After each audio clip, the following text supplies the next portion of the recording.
Vamos hoje trabalhar o item 16, afetividade perturbada. Teremos capítulo 20, amadurecimento psicológico do momento de saúde. O capítulo 11, desajustamento e afetividade perturbada do amor e imbatível amor. E o capítulo 3, fatores de insegurança do livro Vida, Desafios e Soluções.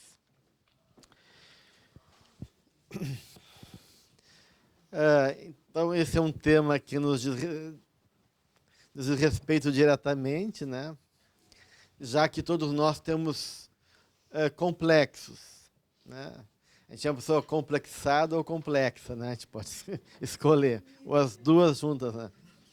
Mas o fato é que esse complexo, da qual a gente já estudou em outros momentos, que representam núcleos com temas e emoções, eles não são em si patológicos, mas carregam uma rede de associações ligadas às experiências que a gente vai acumulando, não só dessa vida, mas de outras vidas que são atualizadas nessa encarnação.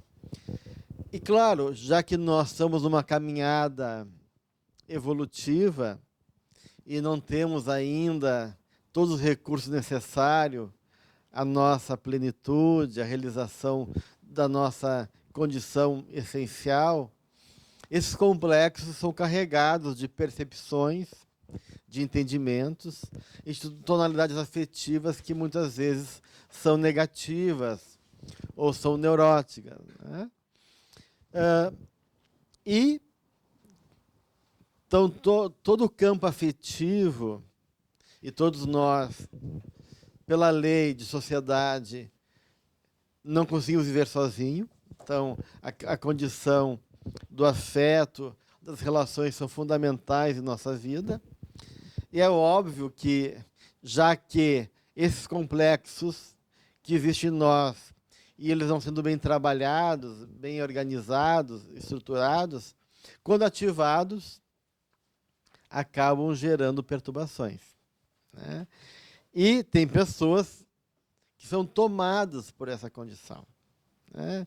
Então, a Joana vai trazer nesse item, afetividade perturbada, essas questões que envolvem a nossa dinâmica emocional e das nossas expressões, então, conflitivas, desencontradas, perturbadas da nossa afetividade.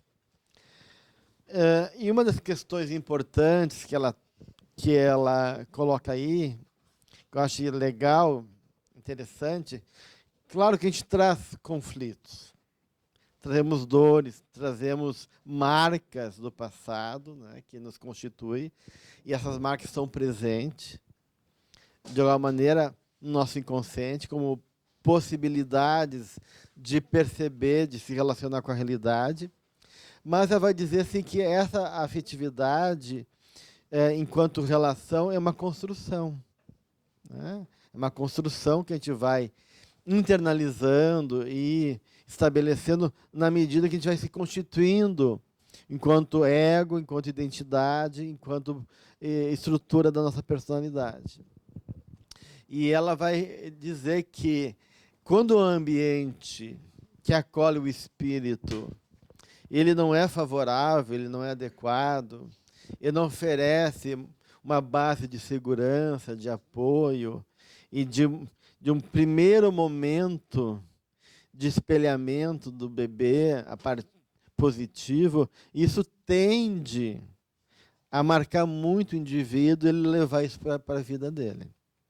Então, ela vai colocar, né, muito dessa afetividade perturbada nos estágios perinatal e nos primeiros anos de vida.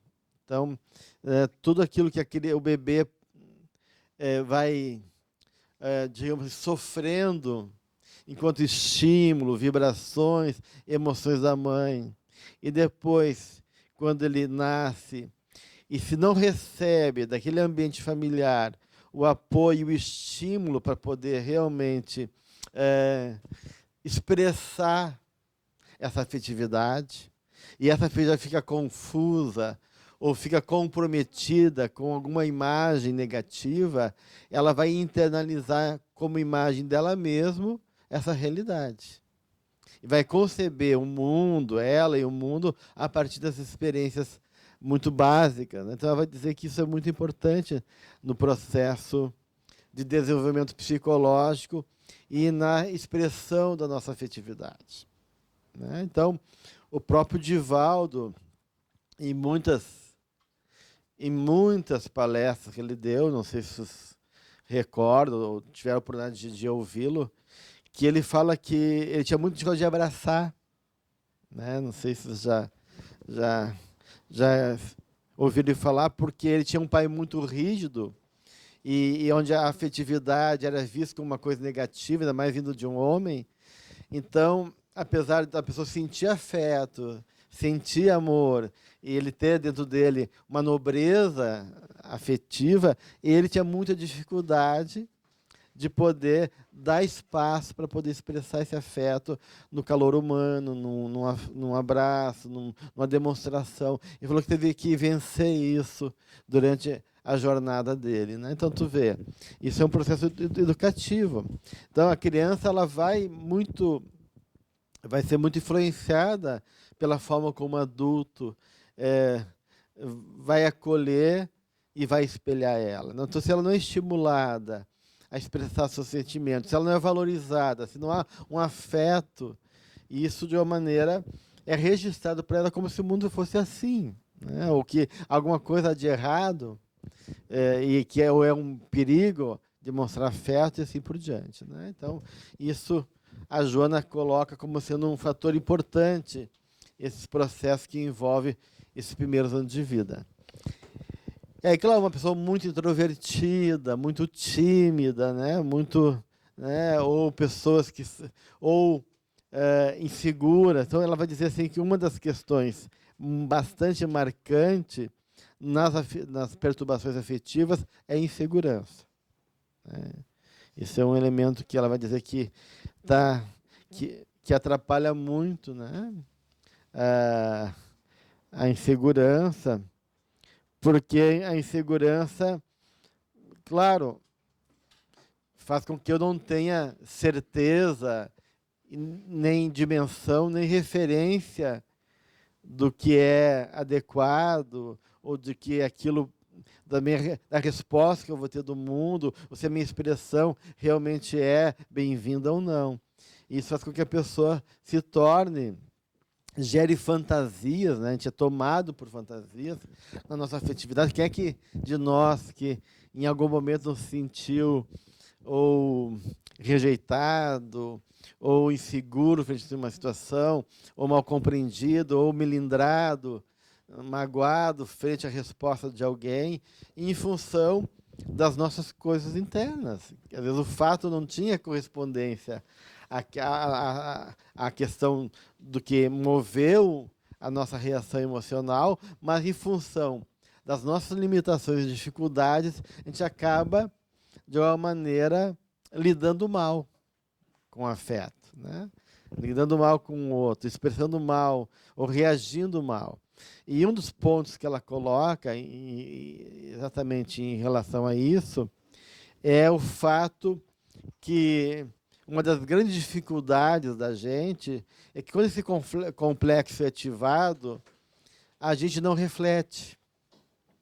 E a gente não se relaciona a partir de uma capacidade de objetividade, né? A gente acaba sendo tomado pela emoção e a gente é reativo. Então, ela fala assim que a maioria das pessoas são reativas nesse momento, e essa reatividade, essa impulsividade, essa atitude, né, reativa acaba sendo muitas vezes negativa, né, desfavorável, porque a gente interpretou, né, aquela atitude do outro a partir desse complexo negativo.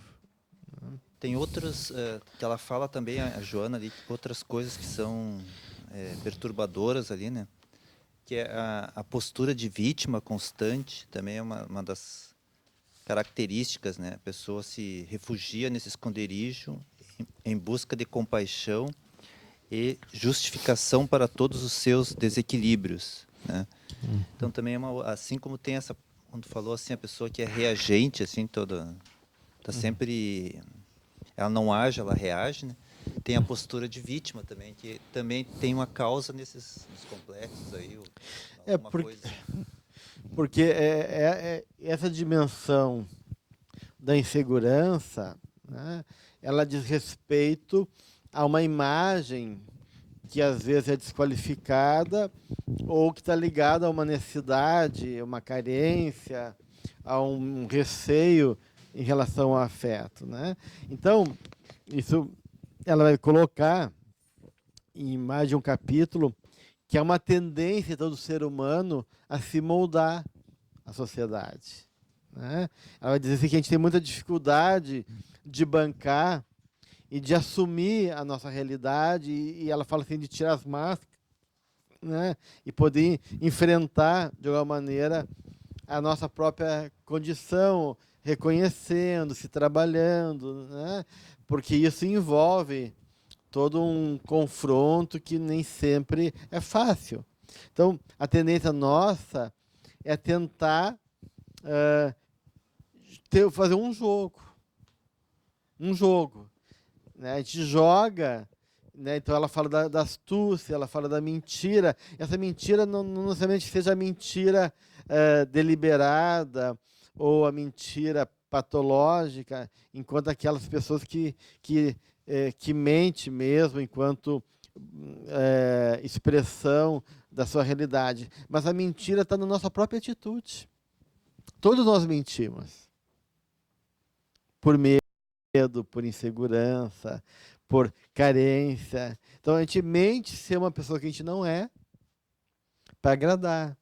A gente mente que tem mais valor do que realmente reconhece. A gente mente para o mundo que a gente tem uma condição para a gente poder ser respeitado. Então, essa é a nossa natureza, isso que a gente chama de um efeito de sentido. Né? A gente cria um efeito, em semiótica, a gente diz isso, a gente usa a linguagem como uma forma de criar um efeito de sentido, de realidade para o outro. Então, isso, assim como está na linguagem, está em toda a expressão, né? Não só na linguagem humana, mas na nossa própria personalidade. Então, eu posso estar mentindo para mim mesmo toda a vida. Então, de repente, eu vou fazer uma profissão que eu não gosto, né? E minto que eu acho interessante, que isso é legal, porque isso reflete um desejo que meus pais têm de mim e eu não consigo ir contra esse desejo e acabo comprando essa vontade em nome, né? Então, a gente acaba criando essas máscaras, essas defesas, ou essas e muitas vezes a gente nem se dá conta disso, que nós estamos mentindo para nós mesmos, né? E aí, como a gente tem uma fraqueza na autoafirmação ou no confronto conosco mesmo, a gente acaba daí criando esse processo, muitas vezes, de se adaptar ao mundo. Daí, essa adaptação se dá de duas maneiras. Ou um ideal de ego, um ego ideal. Qual é o ego que eu espero de mim? Mesmo esse ego ideal não sendo ideal enquanto valor, pode ser o ideal patológico da sociedade. É um ego que se deixa levar por bebida, sexo, rock and roll, porque o mundo quer, ou que se deixa que é passivo, porque existe naquele ambiente uma imagem esperada de mim, que eu só tenho que ser descolado, que eu tenho que encarar tudo, que eu tenho que fazer coisas que o mundo espera que eu faça. Então, esse ideal de ego, esse ideal entre aspas, né? Porque nem sempre é o ideal enquanto aquilo que é melhor, mas é aquilo que esperam da gente. Então, ou a gente busca refletir nas relações esse ideal de ego, o que o mundo espera de mim, seja ele aquilo que é uma exigência acima do que eu posso, ou esse ideal que é do mundo enquanto realidades sintomáticas de um mundo doente, né? Ou, ao contrário, isso que o André falou. E eu, em vez de falar um ideal de ego, eu me coloco como vítima, como uma coisa desmilinguida, frágil, né, que precisa de amparo, atenção, com uma forma de sensibilizar, né, gerar pena no mundo e o mundo poder me acolher. Então, a gente tem essas duas tendências mais extremas, né, ou de querer ser algo que a gente não é para ter o amor e a admiração, ou ao contrário, sensibilizar o outro para ter pena da gente, para a gente poder, de alguma maneira, então, também tocar do ponto de vista do afeto que a gente necessita do outro.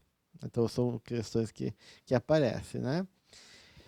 Ela, no livro Vida, Desafios e Soluções, no capítulo 3, fator de insegurança, ela começa falando sobre a criatura astuta, né? E ela fala do mito de Sísifo, né? Que tentou enganar Zeus, enganar a morte, enganar os deuses todos, né? Ele era um cara astuto e isso fez com que ele depois fosse penalizado por Zeus e eternamente rola uma pedra até uma montanha e essa pedra desce e ele tem que fazer isso todo eternamente numa penúria, num sofrimento eterno de ter que carregar esse rochedo até lá em cima e ter que depois suportar a descida e voltar de novo a levar para cima, mostrando realmente essa desdita do homem, né, que está preso em padrões repetitivos, né, seja obsessivo compulsivo, seja outros padrões, por querer não enfrentar a realidade. Então, Sísifo mostra para a Joana esse cara que é astuto, o Sísifo, mito, eu vou escrever aqui, mito de Sísifo.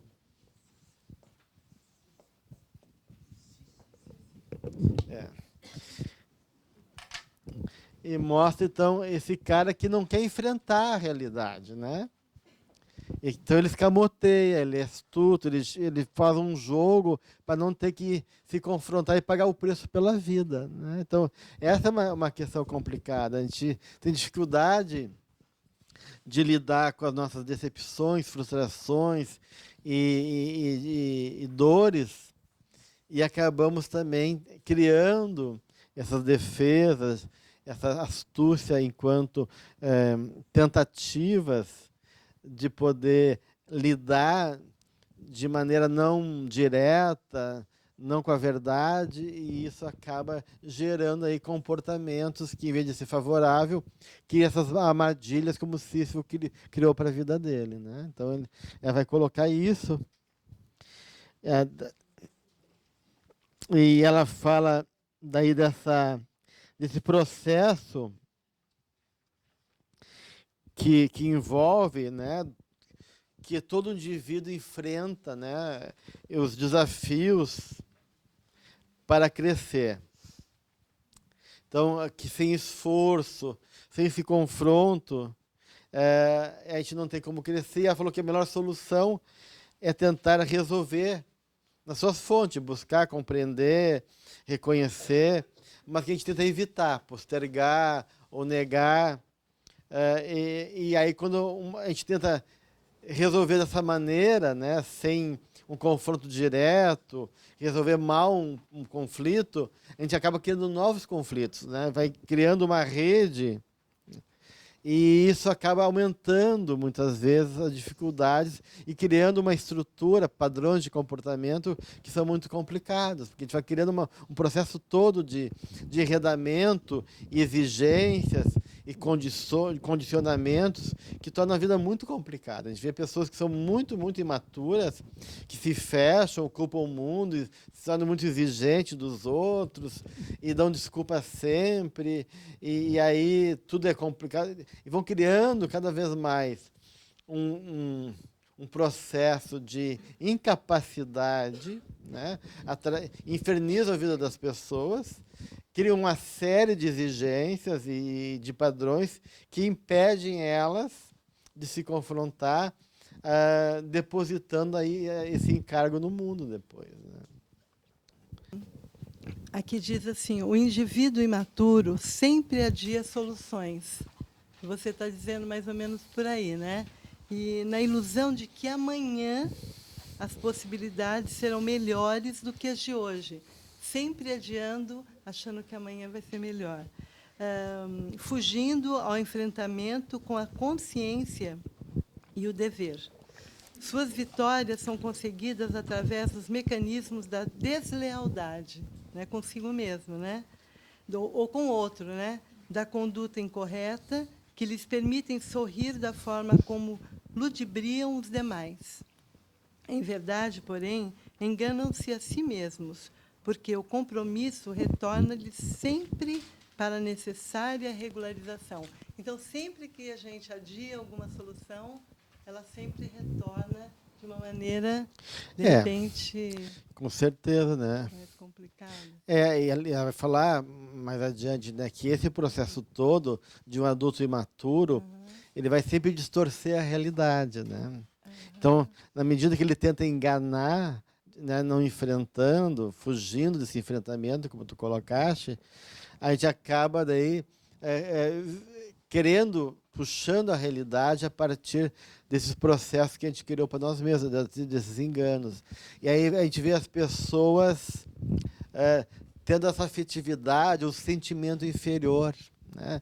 Tem pessoas, por exemplo, que têm necessidade de falar demais, né? Vão no ambiente e tem que se colocar e falam, e chamam atenção, e sempre falando de si, e não deixa outro falar, numa roda social, ele não consegue escutar o outro, a gente já vê aquela pessoa inadequada, né, na sua colocação, na sua forma de expressar o afeto, ou pessoas que são muito arrogantes e que não suportam o convívio com pessoas muito diferentes delas e desqualificam os outros como uma forma de não ter que enfrentar as suas dificuldades internas, ou pessoas que são muito têm uma suscetibilidade muito grande e se fecham e não gostam de pedir ajuda e não gostam de mostrar as suas fraquezas porque tem medo, né, de não ser acolhido. Então, isso vai aparecer de várias maneiras na nossa vida, essa afetividade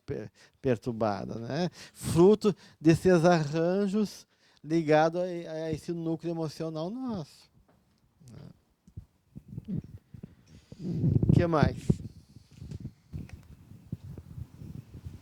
Ali também fala nesse livro, até só que eu acho que muitas vezes, eu acho que nos principais relacionamentos é o com o outro, né? O ser que vem essas frustrações, talvez, né? Da nossa... que muitas vezes a gente não teve quando criança, né? E talvez, muitas vezes, a gente pode até, com medo de enfrentar isso, né? Se boicotar numa relação, né? Com certeza. Esse jogo, né, que envolve o afeto nas relações, é extremamente complexo. Ou a gente se coloca em risco, ou a gente pega pessoas inadequadas, escolhe mal, ou a gente não consegue se entregar e evita e faz um jogo de não dar certo, então fazendo um boicote. Então, existe várias formas disso aparecer. Então, ela vai colocar aqui no próprio Vida, Desafios e Soluções, na afetividade conflitiva, ela fala justamente das pessoas, dois traços muito complicados, difíceis do ponto de vista da personalidade, que é a insegurança, que a gente já tinha citado, e a carência afetiva. Então, esses dois padrões, ela diz assim, deixa eu pegar aqui na página minha 47.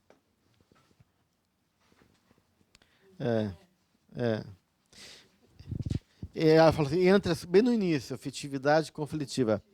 Entre as condutas perturbadoras, convém seja destacada a afetividade conflitiva, como de relevância. apresentada pela criatura humana, que, desajustada emocionalmente, expressa todos os seus tipos de realizações mediante estados de desequilíbrio, gerando novas ansiedades, insatisfações e desajustes. Então, uma marca da nossa insegurança da carência é justamente isso: desequilíbrio, ansiedade e uma insatisfação constante, né? Uma coisa que fica difícil de preencher e lidar também com as frustrações. E ela fala aqui, né, que a carência afetiva e a insegurança normalmente produzem comportamentos antinaturais, instáveis, que chamam a atenção de forma desagradável. Então, a gente tem uma falta de inadaptação aí, um desajustamento, uma atitude que acaba sendo desfavorável, que em vez de conquistar, em vez de agradar, em vez de favorecer, acaba sendo ao contrário, né?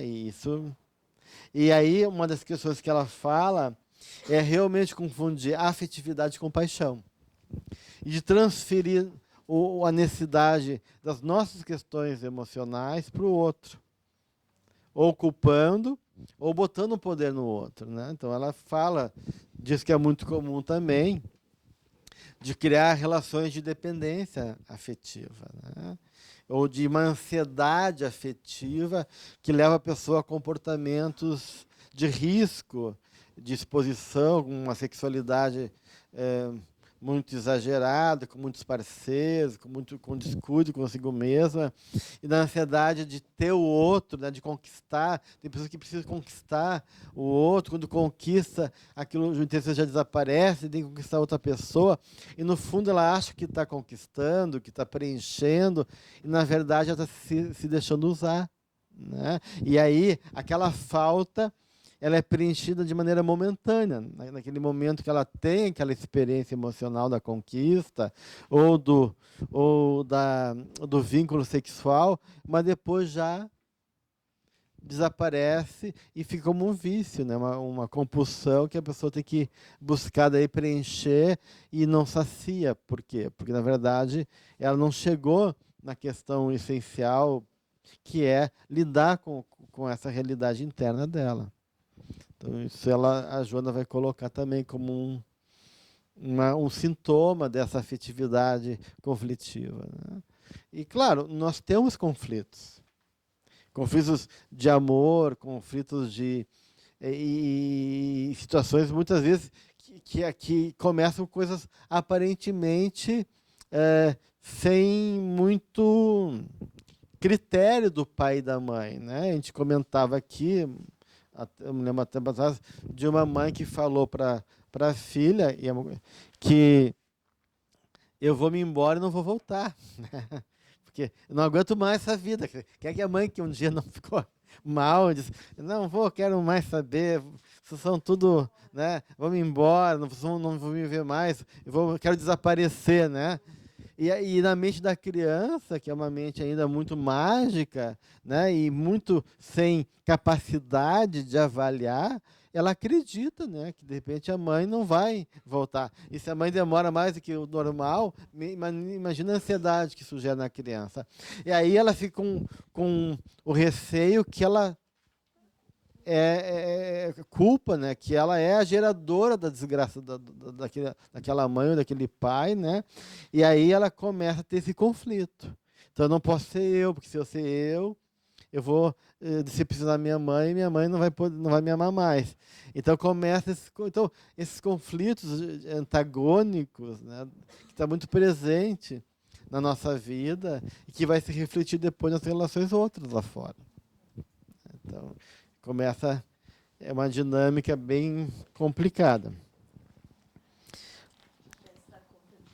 E ela fala das pessoas que se tornam muito infantis e muito egoístas também, né? E um outro aspecto é o egoísmo. A criança fica aquele núcleo de uma falta interna, onde ela vai sentindo o direito de querer que o mundo preencha, ao contrário de um outro indivíduo que tem medo de ser rejeitado e quer se adaptar ao mundo. Tem outros que se acham no direito de cobrar do mundo e se tornam muito vorazes, muito egoístas, muito, né, centrados, são insaciáveis. A Joana fala daí do ciúme doentio, da exigência de demonstração de afeto, a dificuldade daí de estabelecer uma relação espontânea, destrói atitudes de espontânea convivência. Tudo é difícil, a gente não pode se falar nada,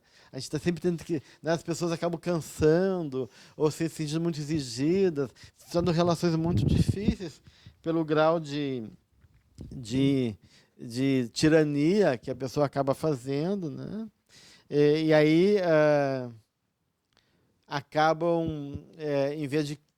Quanto mais a gente quer, mais a gente pede aquilo que a gente quer, né? Pela nossa forma de lidar com a situação. Então, tem pessoas que são muito... que querem... dedicação exclusiva, atenção, tem ciúme dos amigos, ou dos parentes, ou inveja, né? A gente vê isso muito grande. E aí vem esse jogo de fofoca, destruir o outro. A gente acaba criando aí também todo um jogo desfavorável, uma dinâmica que acaba complicando as relações em nome dessas dificuldades. E a dificuldade de manter também as relações, né? Porque conquistar até não é tão difícil, manter...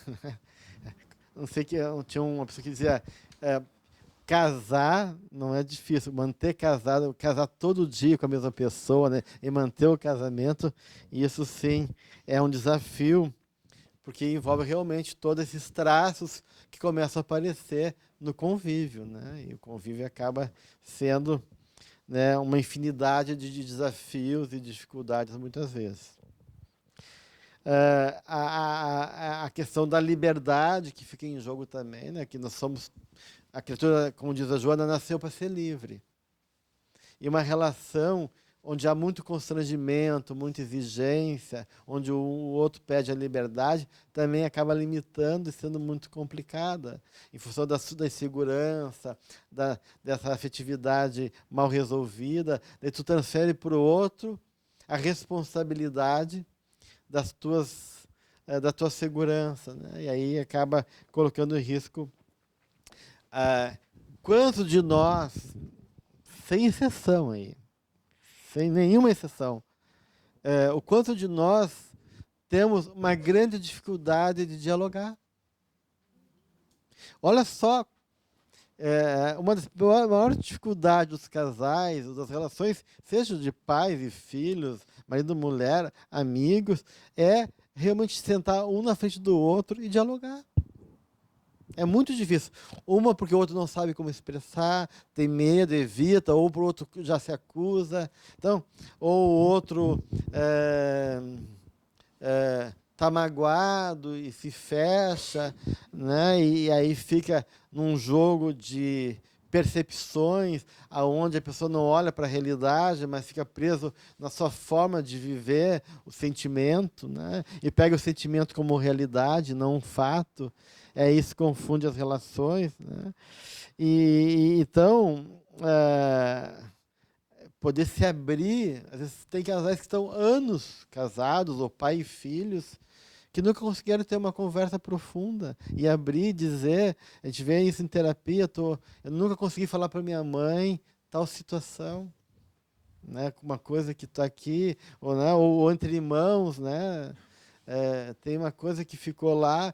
Por quê? Porque a gente tem a gente cria fantasias, tem as nossas dificuldades internas, aquilo vai sendo arrastado, a gente vai deixando de lado, e aí, quando vê, passou os anos e aquilo está lá ainda, né? Fermentando e gerando um distanciamento, uma incapacidade de demonstrar o afeto. Eu não brigo, eu não deixo de gostar, mas não consigo ser inteiro. Eu não consigo ser espontâneo, e assim por diante, né? Oi. É uma historinha de infância. Sim. Eu estou contando os conflitos, as coisas, eu estou contando que eu sempre fui, graças a Deus, muito bem, com bastante afeto, fui criada, né? Uma menina com um monte de homens. Mas O meu pai, ele era muito assim durão, assim, ele era comigo uma doçura, mas com os meninos já era mais duro. E os meninos, como eu era eu sou a mais velha, ele, quando a mamãe ia para a escola, nós brigávamos, né? E tinha briga de murro, assim, dar murro no outro, tal. E sempre eu era ferida. Sempre eu tinha um murro num lado. E minha mãe chegava, olha, se você contar para a mamãe ou para o papai que você apanhou de um de nós, amanhã se leva do outro lado. Então, eu não contava, eu contava que eu caía, mas eu não sofria com isso, porque eles me davam tanto afeto, os meninos, que naquilo lá compensava depois. Ai, que medo. Não, meu pai, porque senão meu pai batia de cinta. Sim. E eu não queria ver a marca da cinta, meu pai batia mesmo, né? Mas em mim, não. Então, eu falava, como eu sou a protegidinha, então eu não vou fazer... Eles tinham raiva de ti porque tu era queridinha do papai. Então, isso daí é uma situação assim, né, de realmente que a gente até traz para isso, porque chega a ser uma mentira, né?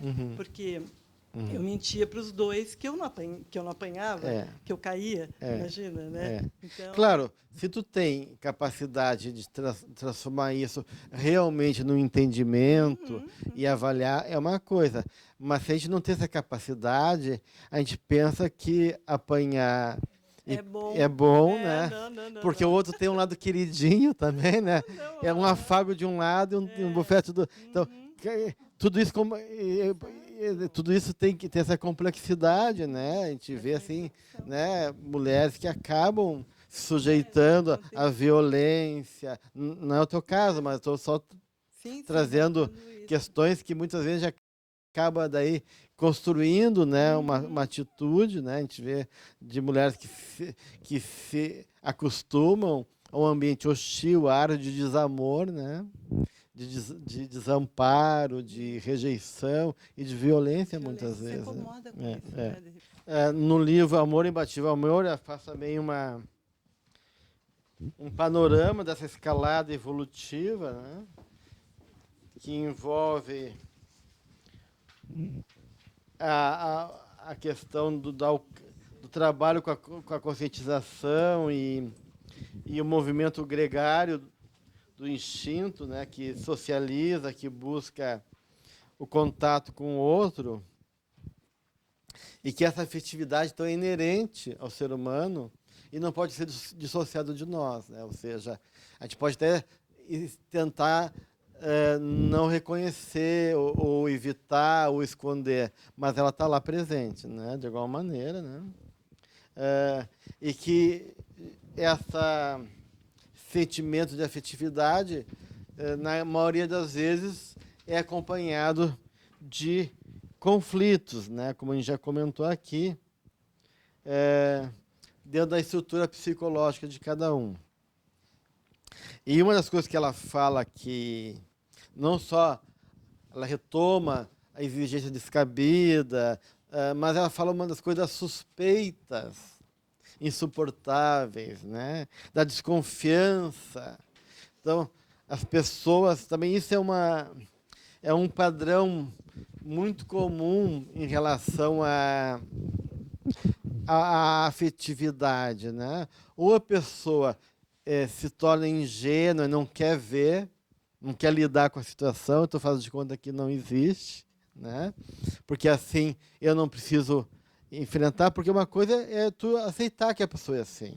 Não, o cara a mulher, ou o cara, ou a pessoa, ou o marido, ou o filho, ou o irmão, o amigo, é cafajeste, mas tudo bem, né? Ele é uma pessoa difícil de lidar, mas eu aceito ele assim e pago o preço por essa escolha por N questões, né? É uma escolha. Agora, uma coisa é tu fazer de conta que isso não existe, né? E não reconhecer por uma dificuldade tua de lidar com isso, né? Então a gente tem essas pessoas que acabam criando essa capa de inocência e de ingenuidade ou de passividade como uma forma de não enfrentamento, né? Ou até aquelas que são ao contrário, super desconfiadas, né? Que estão sempre assim suspeitando do outro, vendo coisa sempre, né? A pessoa olhou para o lado, ou a pessoa te respondeu um pouquinho diferente, então ficam numa atitude de suspeita, de desconfiança, de questionar sempre o afeto do outro, está sempre achando que a pessoa realmente não responde ao afeto, né? Então fica uma relação persecutória, aquilo, ou uma exigência de impor o sentimento, achando que o outro tem que doar para preencher a minha insegurança, né? E há uma desconfiança, muitas vezes, no fundo, a gente desconfia que não merece o amor. A gente não acredita que pode merecer o amor nesses casos, né? E aí, ou a gente se sujeita, ou a gente fica nessa atitude mais paranoica, né? Tentando controlar, como uma forma de lidar com esse medo de não ser amado. E aí ela fala que realmente o amor não pode ser imposto, mas desenvolvido e treinado, ou seja, é uma conquista, né? Um exercício de todos nós. Eu não estou em página nenhuma, estou em todas. Mas tem uma questão importante aqui que ela coloca, no 201, por exemplo, do Amor Imbatível Amor, ela diz, quando você é, bem no meio da página, quando você é carente de afetividade, essa se apresenta em forma de ansiedade perturbadora, que gera conflitos, insatisfações, logo seja atendida. Então, a gente fala dessa dependência, dessa insegurança, né, da carência da afetividade. Então, a pessoa se torna inseguro e acaba sendo uma pessoa muito ansiosa em relação ao outro, né? E, no fundo, o que é necessário é poder fazer uma busca em favor de nós mesmos, né, primeiro, né? Então, a necessidade de a gente poder fazer um encontro conosco, seja em relação às nossas necessidades e reconhecer elas, seja em relação a gente reconhecer também o nosso valor, resgatar o nosso valor pessoal, né, que está muitas vezes lá mal compreendido nessa infância que foi sofrida, ou que faltou esse suporte afetivo, essa experiência de acolhimento e de espelhamento positivo por parte das figuras parentais. Sobre a massificação ali, Gelson, que ela fala no início ali do desajustamento. Se pudesse comentar alguma coisa, acho importante, né, essa questão de se misturar com o coletivo, né? Isso a gente está comentando no início, né, que a gente tende a em cima das dificuldades de reconhecer esse valor afetivo, a gente acaba se adaptando muito ao coletivo, né? Então, aquilo que a gente falava, a pessoa, ou ela busca esse ideal de ego, né, do mundo. Então, isso leva à massificação.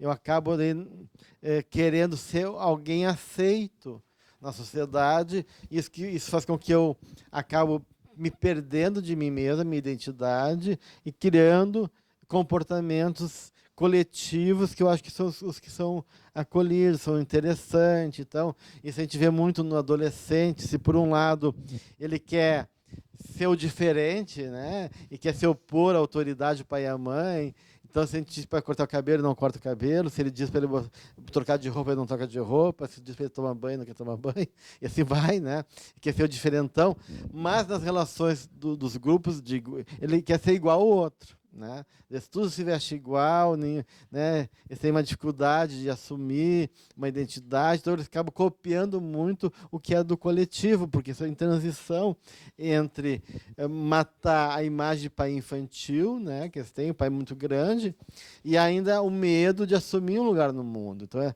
bem esse conflito. Daí esse adolescente busca esse herói, algum herói para se identificar, e se a pessoa realmente não tem uma capacidade de discernir um afeto bem construído, ele pode ficar nesse lugar, né, de estar repetindo padrões, preso ao coletivo. Então a gente vê pessoas que realmente têm um falso eu, né?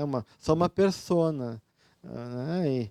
E quer uma roupa de marca, ou quer uma coisa, ou seja, até naquilo que é cultuado pelo mundo como algo de valor, ou no sentido de realmente se adaptar de maneira inferior, né? Sujeitando também o mundo quando a gente colocava.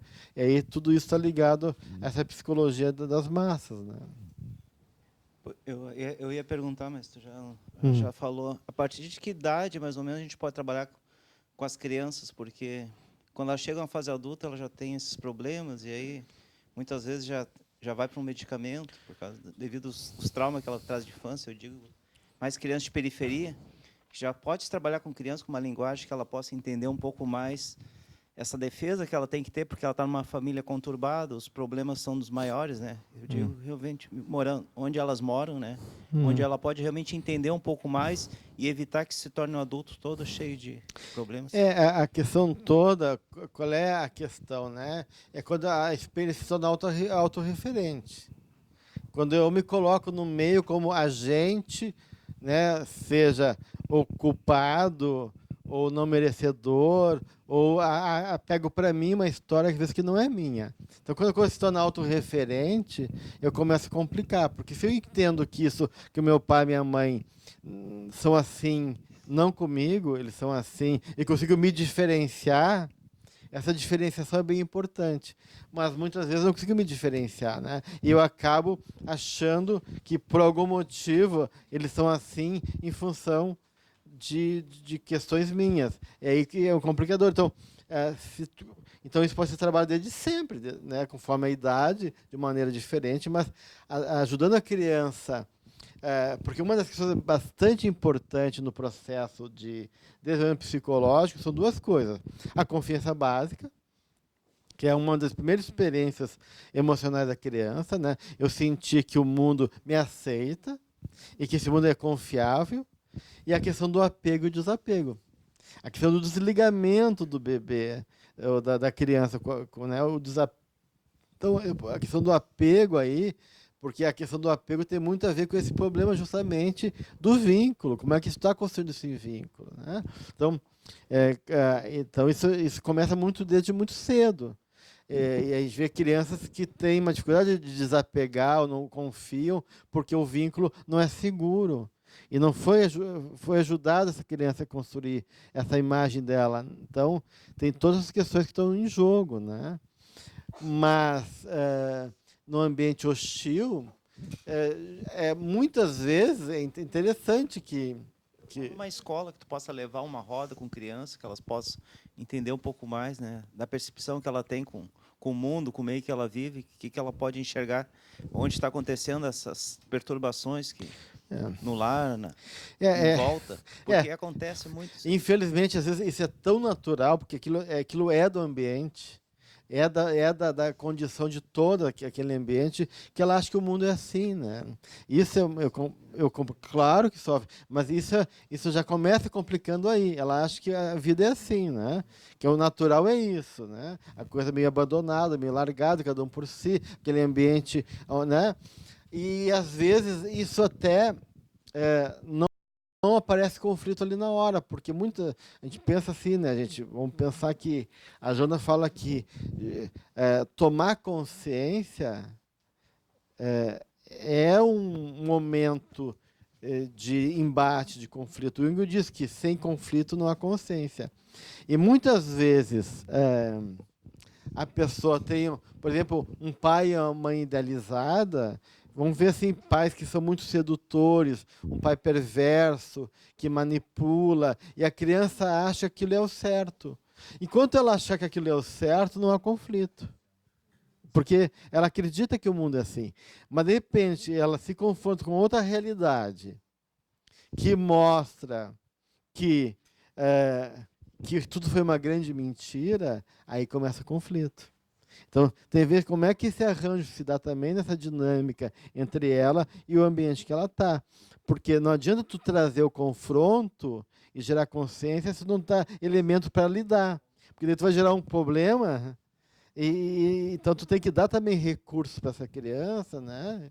Para poder elaborar, digerir e fazer consciência desse mundo de maneira que isso seja um processo salutar e não apenas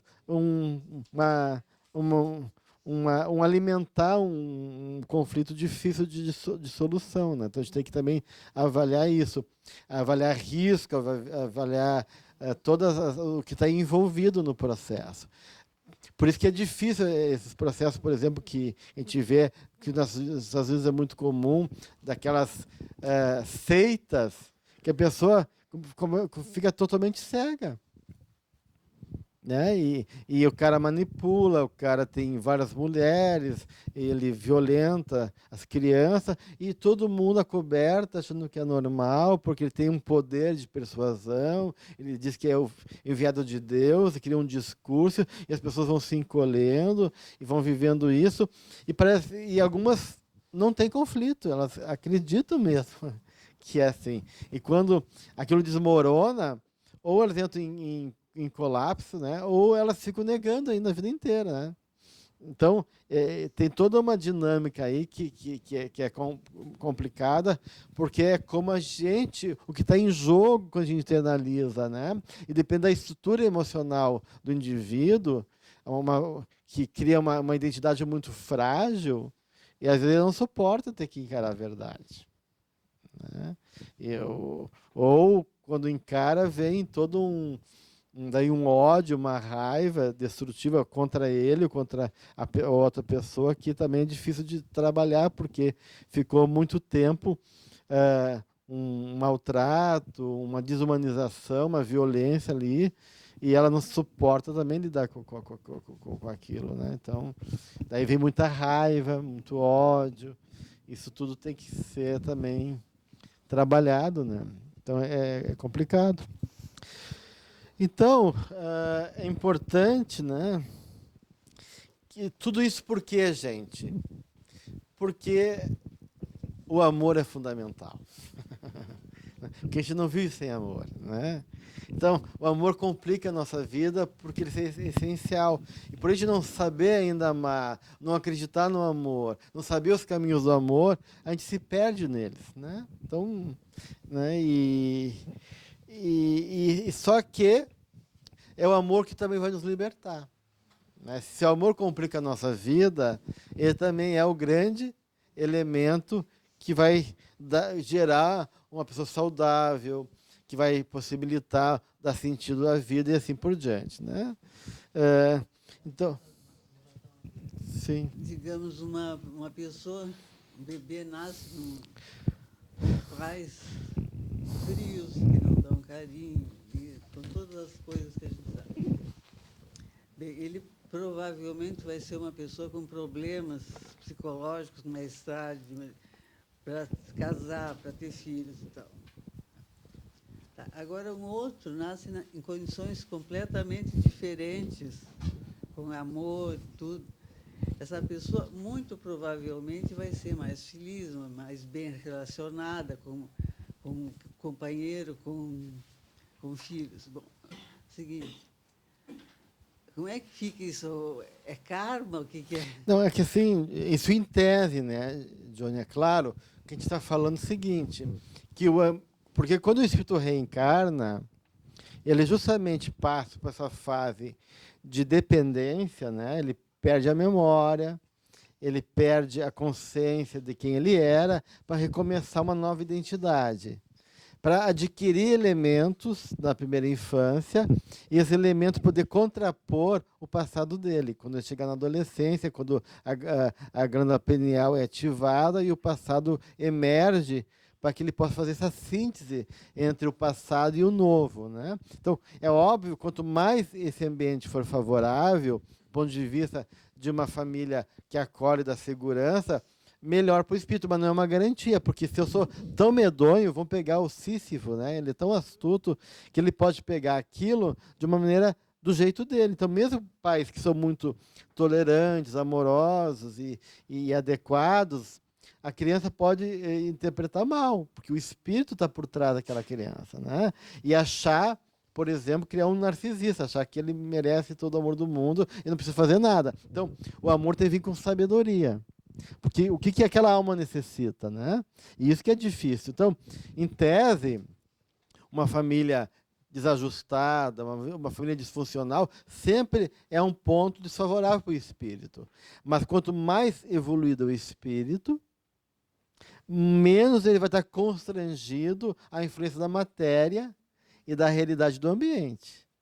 Quanto mais comprometido é o espírito, quanto menos condições eu tenho de consciência e de, digamos assim, uma certa lucidez espiritual, mais eu me confundo com esse ambiente. Então, depende do teor do espírito.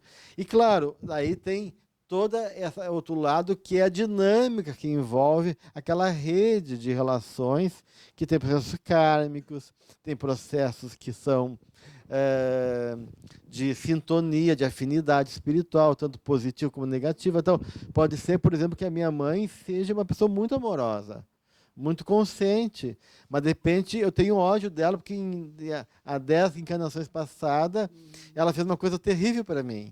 E mesmo ela sendo adequada agora, isso é legal, talvez eu não consiga registrar ainda tão bem esse aspecto positivo, porque tem uma vibração e uma memória inconsciente que me faz desconfiar e rejeitar ela. Então, tu vê que as coisas têm um arranjo muito complexo. Então, a gente está falando do ponto de vista mais geral, né? Porque isso realmente vai influenciar a como a gente é acolhido, para a gente poder ser acolhido, bem acolhido no mundo, e ter confiança no mundo, e fazer esse caminho de expressar o afeto, né? Então, estou falando mais da expressão do afeto, dos arranjos, do que propriamente de questões ligadas à natureza do espírito, porque isso é mais complicado. Então, porque se falar da natureza do espírito, a gente vai entrar numa dimensão mais profunda de valores e de condição daquele espírito. Estou falando da afetividade mais como expressão. Por isso que eu dei o exemplo do Divaldo, né? Que apesar, né, dele já ser um espírito que já tem uma certa lucidez, uma certa consciência, né?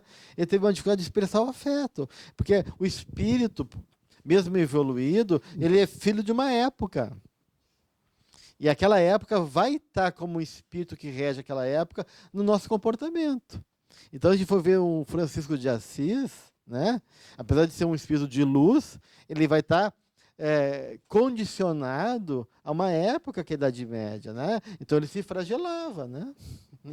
Achando que aquilo era uma coisa boa, né? Porque ele achava que isso era uma forma de disciplinar, né? De fazer isso num ato verdadeiro de penitência, de amor ao Pai, né? Mas é desnecessário hoje em dia, né? Mas ele estava tomado por uns condicionamentos da qual ele vivia, até porque dentro desse condicionamento ele vai mudando também, né? Que as coisas mudam devagar e muitas vezes a pessoa acaba entrando num processo de comportamento ligado a um padrão da época, justamente para entrar em confronto com aquilo. Então, do ponto de vista espiritual, a coisa é muito, muito complexa, né? Envolve muitos fatores aí em jogo.